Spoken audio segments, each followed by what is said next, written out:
Hey everybody, so in the last tutorial we looked at how to import multiple CSV files into LibreOffice Calc into the same workbook but put them into separate sheets. In this tutorial we're going to look at how to import multiple CSV files into the same workbook and into the same sheet.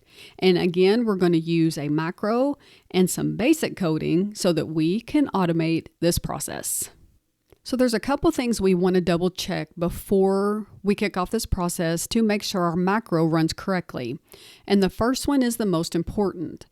We want to make sure that all of our CSV files are in the same folder.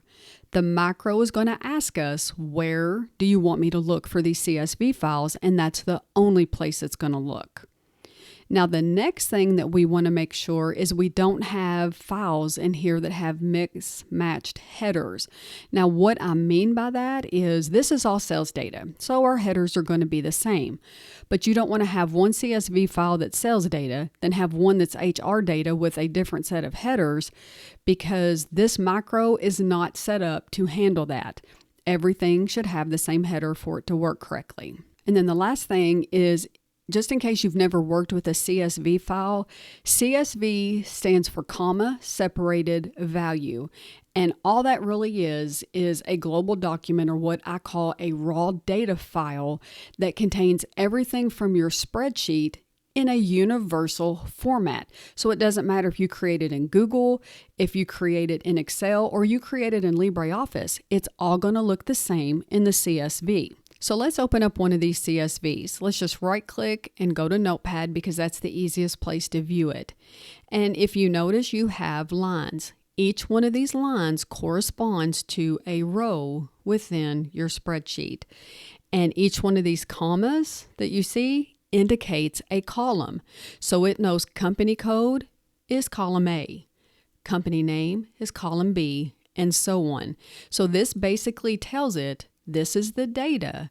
Make each one of these lines a row, and every time you see a comma, create a new column. And now we're ready to create our macro in LibreOffice Calc. So we're going to do Alt F11, and here we have our new module box.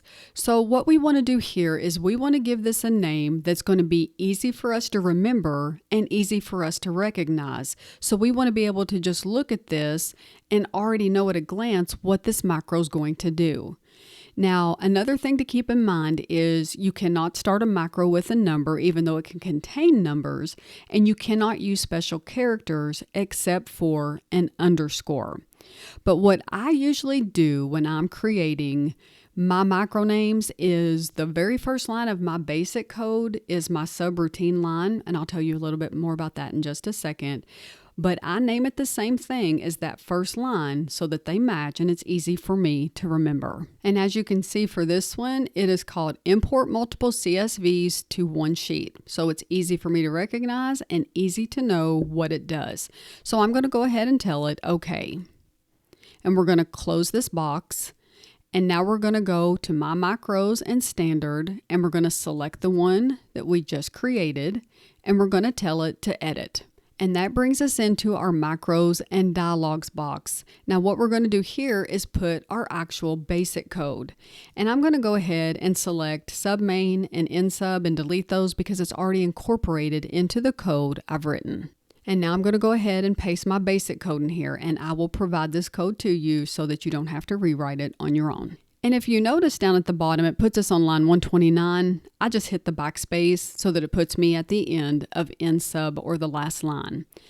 Now, if you look up at the top here, this is what I was talking about where I pull my macro name from. It just helps me if those two match.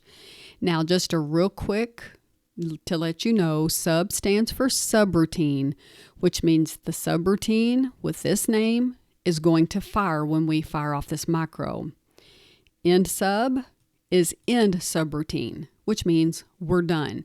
So you fire off the macro, it does everything, and it sees this end subroutine, it says I'm done, and it stops. So if you watched the tutorial from last week, or you've seen the code on the website, you're going to notice that this code is quite a bit longer, but we're asking it to do some more complicated things. And it's a lot easier for it to put each one of those CSVs in a different worksheet than it is to process them all on the same one. And let me show you why. If we look at our CSVs, you can see that each one of them has a header. So 2020 has headers, 2021 has headers. We don't want headers in row 1, 200 lines, headers in the next one, 200 lines. We don't want that. We want those completely gone so that we have continuous data. And then it's the same thing with the total field. We don't want that on there at all. We want to be able to either calculate it ourselves, do a pivot table, do some kind of data analysis on it. So we need that removed as well. Now, one issue that we run across is when it does remove those, it leaves a blank space or blank row where those were. So we have to tell it to delete those rows. So just pull the headers in on the first CSV, none of the totals, and then delete those blank rows. And then we also told it, like we did with the first set, is close the CSV automatically. Don't even let us see it. Just tell us it's done, and it's done. And now that we have our code in here, we can go ahead and X out, and we're ready to fire off our macro. So again, we don't want to do Alt F11. We want to go to Tools.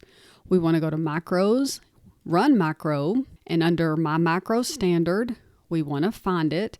Now, if you notice, there's 3 different things going on here because there's 3 different subroutines going on in that same file. So we want to make sure that we have the main one fired off because these other ones will fire after this one. So make sure that the main one is selected and tell it to run. It's going to ask us where our CSV files are located. Select folder. If you notice, we didn't see any of the CSV files, so it closed them like it was supposed to. And then we get a message that says import complete, final row count 1,201. We're going to tell it okay. We're going to go down to our worksheet that says combined CSV, and our header looks good. Dollar amounts are still intact. Our data looks good. And then I, on purpose, so we could look at this, took one of my lines and just partially filled it at the very bottom of each CSV. So we know that if there was going to be a header, this is where it would be. And there's not a header. So that part worked. And we have no totals. So now we've taken all 6 of our CSVs and put 1,201 lines into one worksheet, and you can do any kind of data analysis that you need to do. And that's it for today. Please be sure to like, share, subscribe, follow, comment, and all of that good stuff. Connect with me on social media, including LinkedIn. And don't forget to hop on out to my website, melcompton.com, for written instructions for this tutorial and so much more. And if you have a request for a topic that you would like me to cover within LibreOffice, drop me a comment or hop on out to my website and make the request there. Thanks so much for watching, and I'll see you next time.